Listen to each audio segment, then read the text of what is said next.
참 예수님, 예, 나는 율법을 없애러 온 것이 아니라 율법을 완성하러 왔다. 과거 모세를 통해서 하느님께서는 우리에게 십계명이라는 당신의 규정과 율법을 주셨는데, 십계명에 살인하지 말라 몇 번째 계명입니까? 네. 오는 사람은 죽이지 말고 가는 사람은 죽여불라, 이런 말이 있잖아요. 5계명은 살인하지 말라. 제가 천영성체 때 저희 아버지가 십계명 읊는 방법을 가르쳐 주더라고요. 하느님은 몇 분?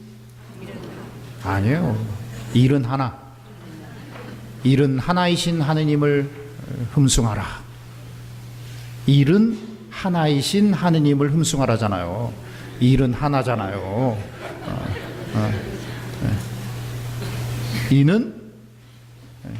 이는 하느님을 함부로 부르지 마라.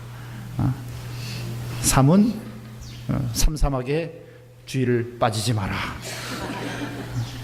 산 부모님한테는 효도하고 죽어본 부모님한테는 효도하지 않아도 된다. 오는 사람은 죽이지 말고 가는 사람은 죽여불라. 육체적으로는 간음하지 말고 정신적으로만 간음해라. 치른 건 훔치지 말고 안 치른 건 다 훔쳐불라. 빨빨거리면서 거짓말하지 말고 뭐 이런 식으로 아주 암기하는 하나의 상징이죠. 그래서 오는 사람은 죽이지 말고 가는 사람은 죽여불고 살인하지 말라라고 얘기했는데, 그러나 나는 이렇게 말한다. 꼭 총이나 칼로 사람을 죽이는 것만이 죽이는 것이 아니라 형제에게 성을 내는 것, 성을 내는 사람은 재판에 회부될 거고, 형제 보고 바보라고 욕하는 사람은 최고 의회에 넘겨질 거고, 이 멍청구리, 이 또라이 어떻게 된다? 불 붙는 지옥에 던져질 거다. 여러분 천당 가겠습니까? 지옥에 갈 사람 많죠? 밥 먹은 뭐 생각햄시, 좀 개념 있게 살라. 이 멍텅한 놈아, 이 돌대가리야, 얼마나 애기들을 무시하고 이렇게 칼이나 총이나 대포로 사람을 죽이는 것만이 살인이 아니라 말 한마디에 상대방을 무시하는 것, 자기의 감정을 담아서 정말 그 짜증과 그 원망과 그 분노를 그 이웃 가족들 형제들에게 쏟아붓는 것, 이건 보통 살인죄가 아니라 지옥불에 던져지는, 정말 당장 고치지 않으면 지옥불에서, 지옥이라는 구조 시스템에서 구제될 수 없는 심각한 살인죄다. 한마디로 이 말, 그리고 말이라는 것이 나오기 그 근원인 이 감정, 그리고 감정이 폭발하는 이런 근원적인 인식의 틀, 인식과 감정과 삶의 행동의 패턴의 의지, 이런 것들을 어쩌면 좀 좀 체제 정비를 해라.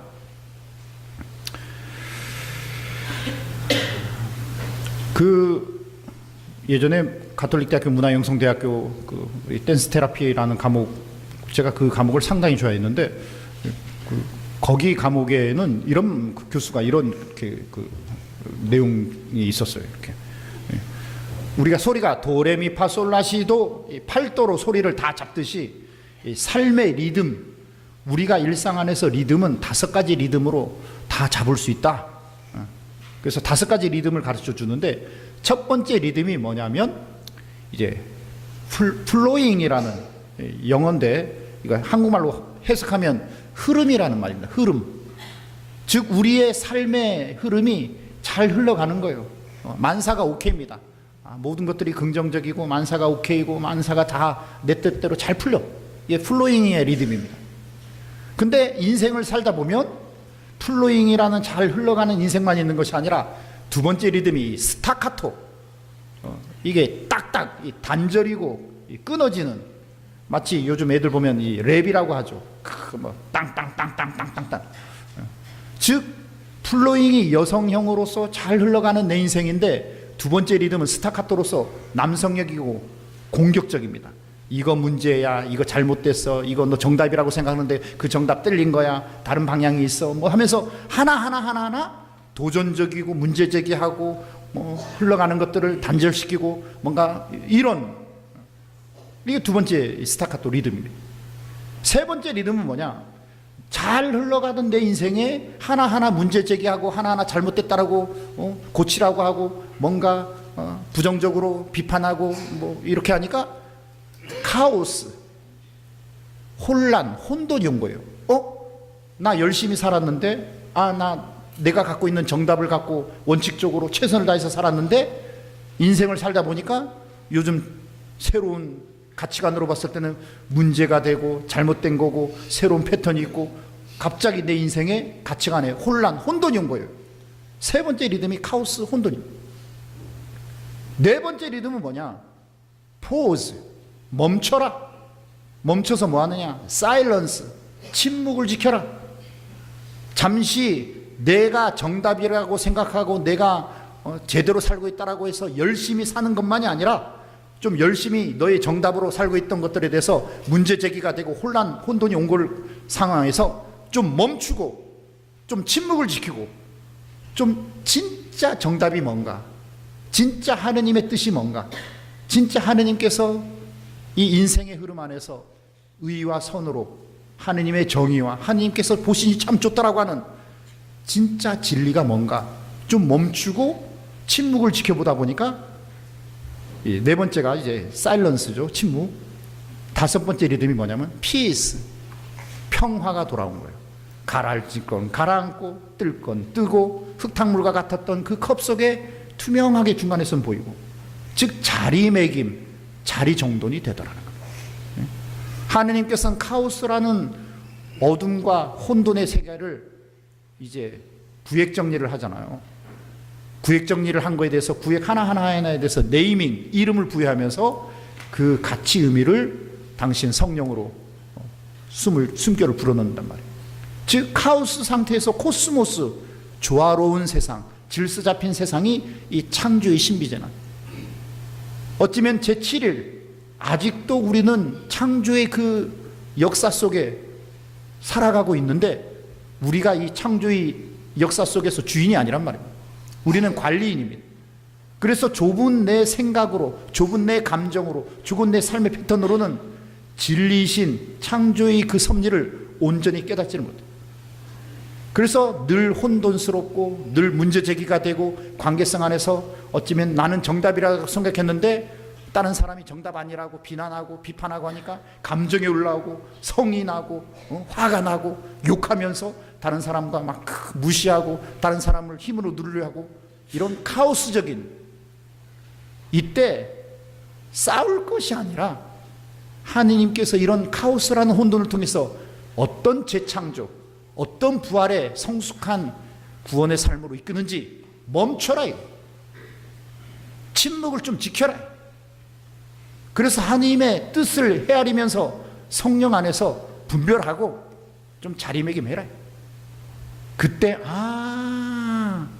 하느님께서는 당장은 카오스라는 십자가, 나에게 받아들이기 어려운 정말 무거운 멍에를 주셨지만 이 십자가의 멍에가 나에게는 부활의 은총, 새로운 성숙함으로 이끄시는구나 라는 새로운 평화, 그 평화가 다시 플로잉이라는 어쩌면 삶을 살게 되죠. 이런 맥락에서 마더 데레사 수녀님은 이런 말을 합니다. 침묵은 기도의 시작입니다. 기도라는 것은 계속 활동하면서 계속 주절주절 되면서 하는 것이 아니라, 인간적인 나의 패턴을 좀 멈추고 뭔가 내가 말하는 것이 아니라 하나님의 말씀, 하나님의 그 뜻을 좀 헤아릴 수 있도록 좀 침묵을 지키면서 내면의 소리, 영적인 말씀을 듣는, 그래서 침묵은 기도의 시작입니다. 기도는 사랑의 시작입니다. 사랑이라는 건 추상적인 거로 여겨지잖아요.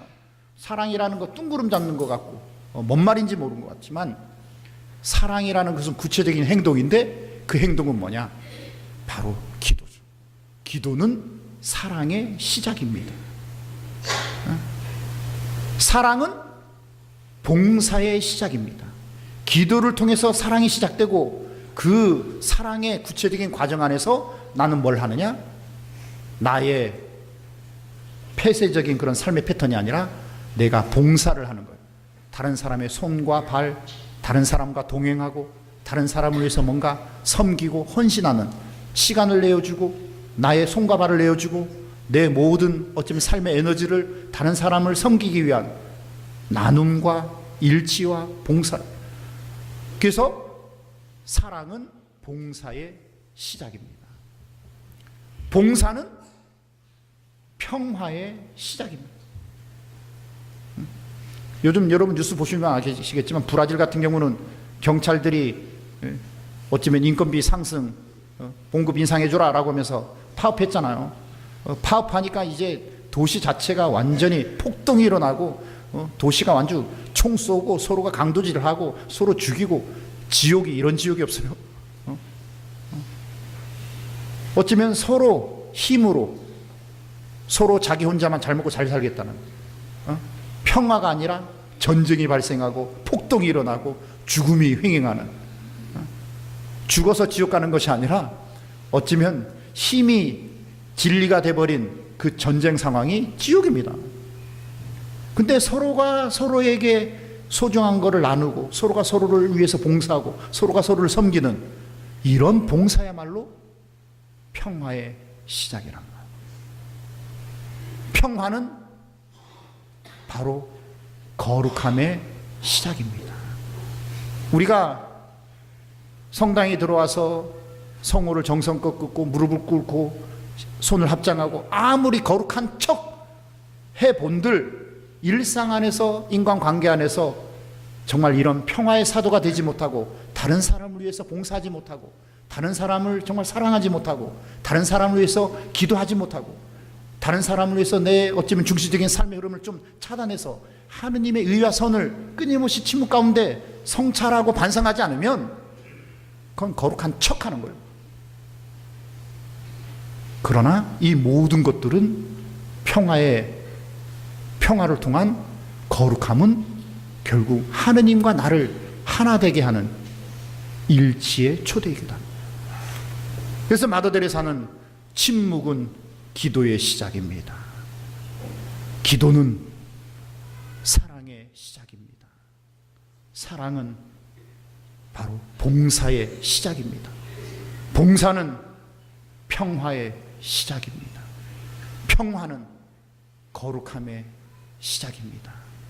거룩함은 우리를 하느님과 하나 되게 이끄심입니다.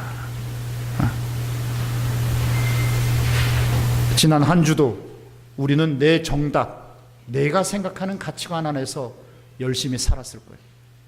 그러나 동료들과의 관계, 부부 사이에, 부모와 자식 사이에 나를 비난하고, 나를 화나게 해서 나를 성나게 하고, 나를 욕하게 하고, 내 감정이 일으키게 하는 여러 가지 스타카토 관계 안에서의 갈등과 충돌이 있었을 것입니다. 그래서 내 삶은 카오스가 돼버리고 어둠이 되고 죄악이 되고 폭력이 되고 부글부글 냄비가 된단 말이에요. 이때 잠시 멈추고 잠시 침묵을 지키고, 주님, 내 정답을 갖고 다른 사람을 위해서 내가 군림하는 교만함, 다른 사람을 판단하면서 단죄하는 심판자가 되어서 내가 교만과 착각으로 다른 사람을 힘들게 하고 있지는 않은지, 침묵 가운데 기도가 시작되고, 기도 가운데 사랑이 시작되고, 사랑 속에서 정말 하느님을 위한 정말 평화의 봉사자가 되고, 그러므로 해서 정말 모든 가족들, 직장 동료들과 평화의 일치, 정말 인격적으로나 공동체적으로나 거룩함을 호흡하면서 모든 이들과 하나 되는 참된 생명과 사랑의 자녀로 거듭 태어나는 것, 이것이 정말 사랑의 계명을 완성하는 것이 아니겠는가. 그래서 율법은 다른 것이 아니라 마음을 다하고 목숨을 다하고 정신을 다하고 힘을 다해서 하나님을 사랑하는 것. 침묵 가운데 정말 묵상기도, 관상기도, 온전히 내 삶을 개방하고 주님께 뜻을 물어보는 이런 기도에 대한 충실함들. 그때 내 이웃을 내 몸과 같이 사랑할 수 있는 사랑의 완독으로 나갈 수 있는 것이 아니겠는가? 과거의 구약, 과거의 나의 신앙이 외적인 거에 얽매이는 그런 척했던 신앙이라면 이제 새로운 신약은 나는 이렇게 말한다. 내 형제에게 성을 내는 자, 내 형제를 바보라고 하는 자, 내 형제를 멍청이로 하고 감정을 실어서 판단하고 단죄하고 심판하는 이런 교만과 메마른 나의 신앙이 아니라 진정 하느님의 그 표징 안에서 기도에 대한 충실함을 통해서 모든 이들과 일치를 이루는 평화의 거룩한 사랑의 자녀로 살아갈 수 있는 이 주간 주님께 청하고 이끌어달라 청하도록 합시다.